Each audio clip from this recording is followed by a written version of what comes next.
I'm Matt. I'm Shane. And if you like what you hear, make sure you hit that thumbs up button real hard. And make sure you subscribe to Comic Movie Marks. And also click that little bell for all of the notifications. Whee! Always remember, if Trailer Trash can do it, anyone can do it. Hello and welcome everyone to another Comic Movie Marks video. I just noticed that I move my hands when I say that. Like I'm actually talking to the screen. I point at the screen and shit when I do that. That's okay. Sometimes when I get like pissed off, I talk right into the mic and as if I'm gonna like strangle it or something. I'm like, you come here, you little fucking stupid Ben Fritz. No, just kidding. It's like Homer and Bart. yeah, exactly. You little shit. So this episode, if you haven't guessed by the title of it, we are going to be talking about the DC trailers that we got from, I guess, the Warner Brothers panel today at San Diego Comic-Con. Yeah. But first, we wanted to talk about one thing that happened real quick. I'm sure most people have heard. Jon Schnepp, unfortunately, had passed away yesterday, I believe it was, at the age of 51. Very, very sad, despite, you know, kind of, as Matt had mentioned in our previous video, that we may not agree with a lot of things he says, but he was a part of fandom, he was a part of nerd culture, and really brought a lot of things to the light, you know, so our best wishes to his family. And another thing that we wanted to share, which I thought was fantastic, was Henry Cavill actually had shared a picture of Jon Schnepp and kind of wrote a little thing on Instagram, and I just wanted to read that. So he says, "I just wanted to wish the late Jon Schnepp a very peaceful rest. A man of many skills, but I first came across his work and his opinions on Collider.com, where his reviews and analysis were always a joy to watch." In parentheses, he puts, "even when they don't go my way. I never knew him, but I'm sad to hear that he is gone.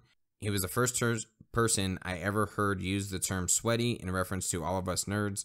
I wish I had the chance to wax lyrical with him about Soups and all the other heroes that matter to all of us. John, you will be missed. Hashtag rest in peace, Jon Schnepp." So I just thought that was cool and really awesome to kind of summarize really how it is. You may not agree with the guy, and even Henry admits sometimes he gets taken to task a little bit, you know, in regards to Man of Steel or Batman v Superman or whatever it might be. But at the same time, he's still a part of this fandom, and that's what it's about. All of us kind of coming together and talking about what we care about and what's important to us, and, you know, as one community. I remember when Batman vs. Superman, the theatrical cut, came out, Jon Schnepp was pretty hard against it. He didn't really like it at all, but I thought he was the pinnacle of example of what Warner Brothers should have listened to. Because when the Ultimate Cut did come out, he said it was just a vast improvement. He was almost blown away how much better it was. I always felt that he was the prime example of a person that got swayed so much by the Ultimate Cut. And kind of the person you should have been listening to from the beginning, Warner Brothers. And it really sucks. It really sucks. Like we said before, he did Superman Lives, What Happened, one of the best behind-the-scenes documentaries about a comic book movie I've ever seen. Yeah. So well done. Like, I just wish we could produce a content like that in some manner. Like, we do longer videos and stuff, and we try to have a decent production-ish things that we can do anyway. But his is just, it's so well done. It told a story. He told a story in a documentary about a movie that never even was made. And I just thought it was so well done, and it really sucks. It really sucks that someone like that had to go so soon. Yeah, absolutely.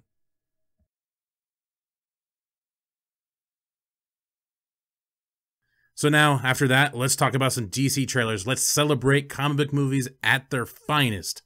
All right, just like Jon Schnepp would have wanted us to do. We got the Shazam trailer. Still nothing happens. This is bullshit. This little fucking kid gets it, but I don't. Fucking A, man. I could really use it right now. I need thicker hair. Anyway. Right, yeah. I need bigger muscles. I need to be taller. Oh, I'm good on the height thing. I don't really care about that. Yeah, all right. Yeah, sounds good. Whatever. Trust me, sometimes being tall is a burden, all right? You don't understand. True. You just don't understand how it fucking is a bitch to fit in things, if you know what I mean. Anyway, so the Shazam trailer officially dropped. We got a Shazam trailer before we got an Aquaman trailer, as somebody pointed out somewhere in the universe. I forgot. Who did you say that was? I think it was the Nice Cast that made a meme of it on Instagram.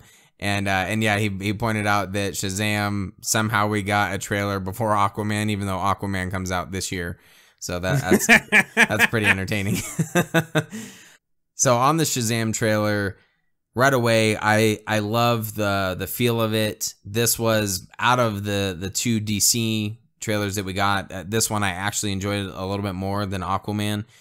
I like the feel of it. Yeah, it's gonna have jokes. It's gonna be a little bit more lighthearted, but I still feel that there's a lot of Snyder influence in there. I feel like kind of the coloration of it, the way that certain things are shot, kind of the parallels between Freddy getting bullied and Clark almost kind of has a similar feel to it.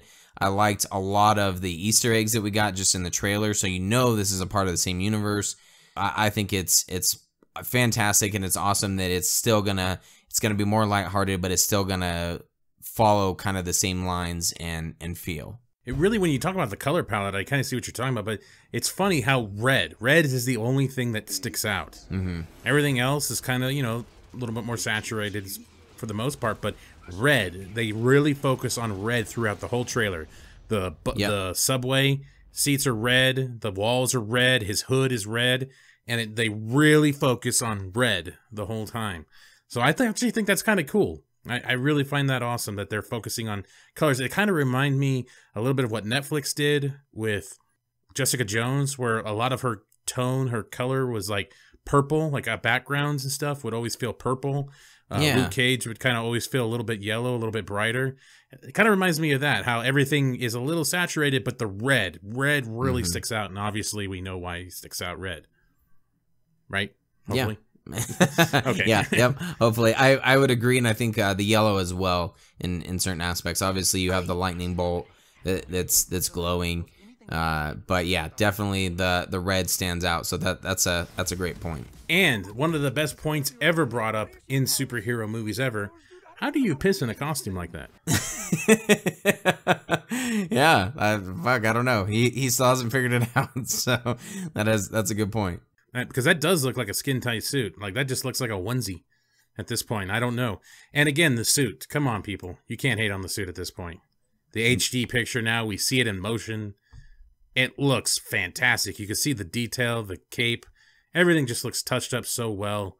It looks fantastic. I don't know how anybody can possibly hate on this costume at this point. It's fucking Shazam.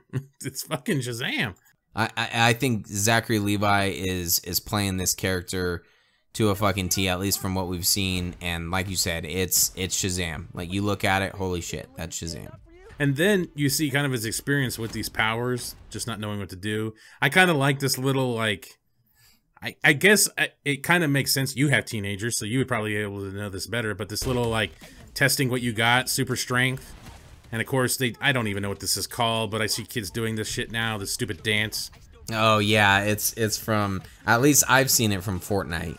But yeah, okay, yeah. He's doing that, the little dance, which exactly... I think it's called the floss. I think it's called the floss. If I'm wrong, okay. I don't know. I know the sprinkler and the lawnmower, all right? Exactly. That's my shit. And the shopping cart. But, yeah, and the Cabbage Patch. Yeah, but once you... I know the Carlton. I could do the Carlton. Who doesn't know the Carlton? Yeah, exactly. I mean, but once you get into the floss, yeah, I don't know.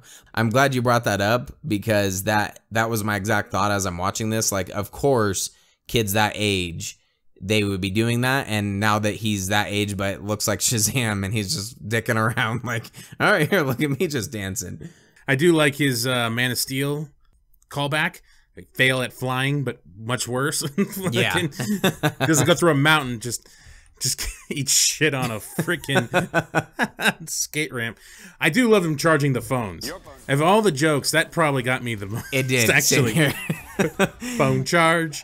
And then he hits the other guy, charged phone or whatever he says. Your phone's charged. Your phone's charged. And then like, boom, it blows up in his hand. Dude, like, the guy's like, oh, sorry. You're mad at the fact that your phone blew up, not the fact that there's this giant guy with a glowing chest plate, shooting lightning out of his finger. Fuck that, motherfucker! You blew up my $1,000 iPhone, you son of a bitch. Oh yeah, what a world do we live in? Or I guess what a world they live in, for sure. Yeah, there was some dialogue in here that I'm like, okay, Sandberg said it was going to be more of like situational, which the phone thing to me was situational, but then there was some dialogue that they were trying with a little force, kind of where he chuckles out like, oh, you want me to say Shazam? That part didn't really fit. But definitely the situational stuff, him attempting to fly, falling, that made me laugh. Him shooting the phone, that made me laugh. And actually, one of the dialogue pieces at the very end, where he's like walking out and they're like carrying the sodas, is from the picture that we got. Actually, it looks like beer to me. It looks like to me he's got a 6-pack. To me, it looked like it was grape soda, like the twist top. You know how like when you thought you're cool? Yeah, they make soda in 6-packs like that. Yeah, you never had those as a kid? No. It's almost like kidding me? When you'd get them as like root beer, cream soda. We didn't have glass orange. bottles in my house. Fair enough. It was very rare for me, but I do remember seeing them. We had purple stuff. That's it. Some powder Kool-Aid. Yeah. Fuck, not even that, man. So that's what it looked like. Food coloring water. Here, drink this. I did laugh when he said like, "Hey, I have superpowers" or something like that. Yeah. Like to the chick at the end, like, "Yeah, check me out."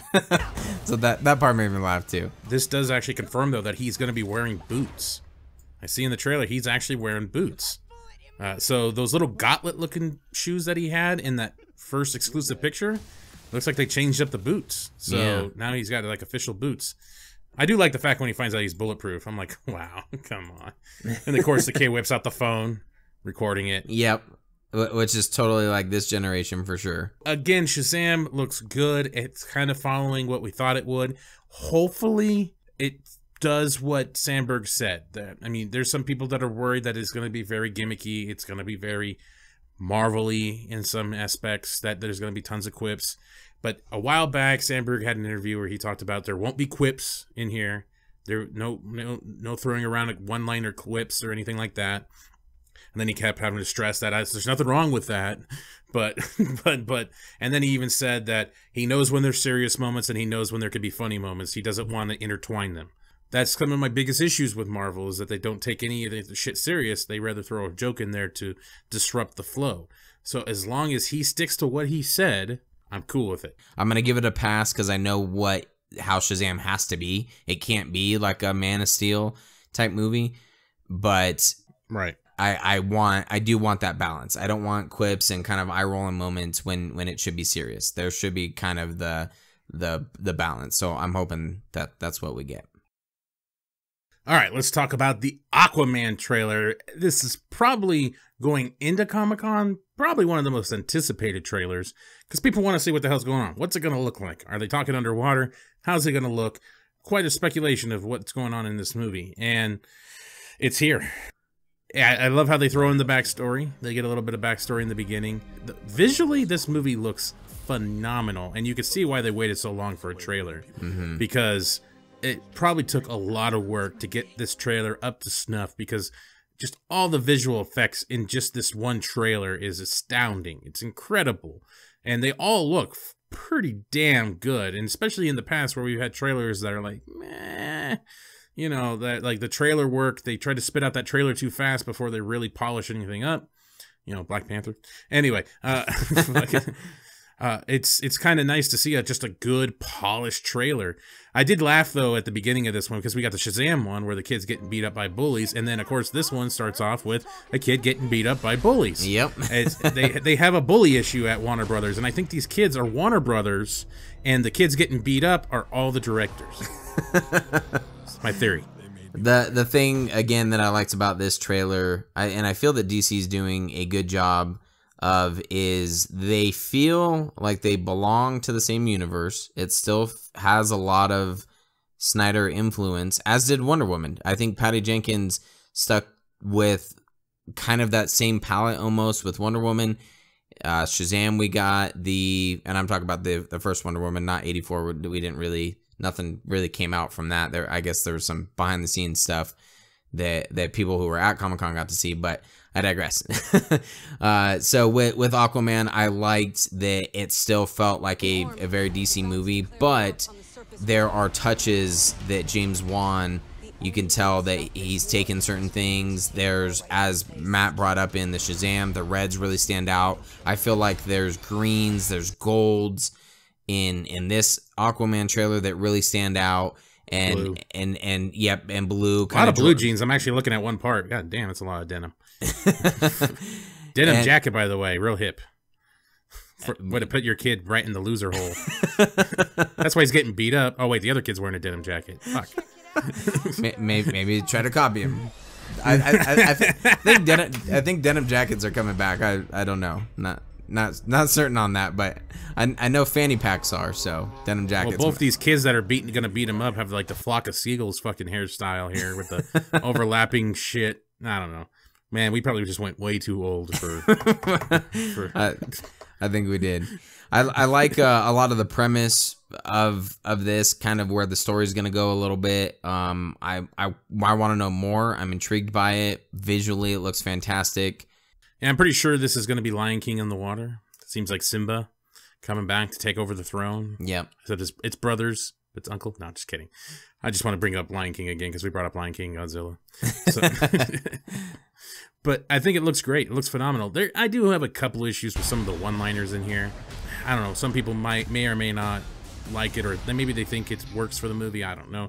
But when he jumps on the sub and says permission to come aboard. Hi, Captain Stubing. Howard, Gopher, and Doc. Permission to come aboard, sir.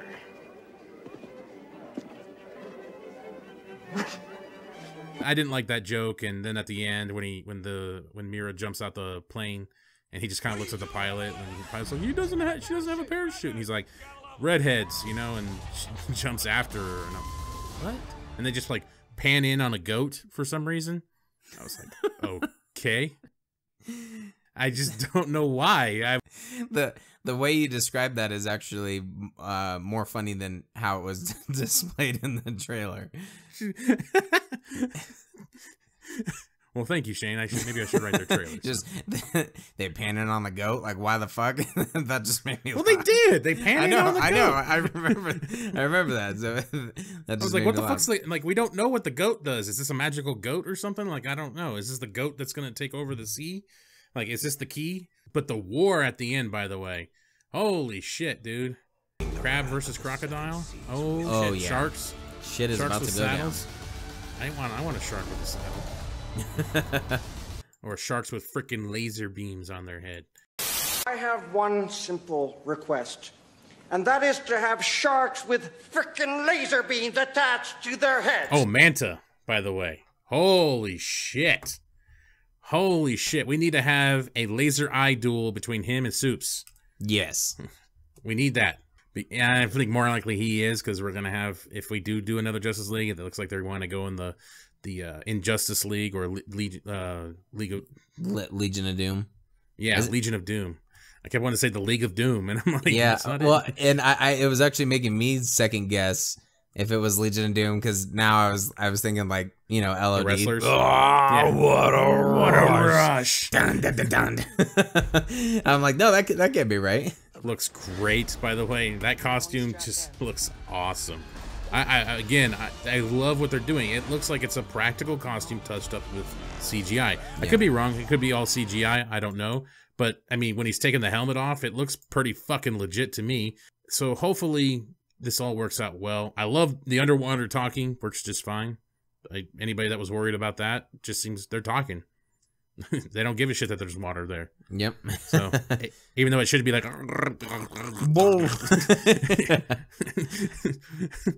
But, hey, other than that, it looks great. I hope I hope it lives up to the expectations that we're all building up slowly in our head. And I can't wait. I can't wait for Aquaman. This is going to be pretty freaking sweet. In case I don't see you. Good afternoon, good evening, and good night. Congratulations, you made it to the end of the video. You're one of very few to make it to the end. Yes, thank you very much. Make sure you hit that like button and subscribe to Comic Movie Marks Podcast and hit the notification bell. You know, all these fucking YouTube channels say this shit, so I'm going to say it now. Yes, it's perfect. And if you want to hear our full podcast, you can check out our podcast on iTunes or any other podcast subscription service. Make sure you subscribe. Thanks again.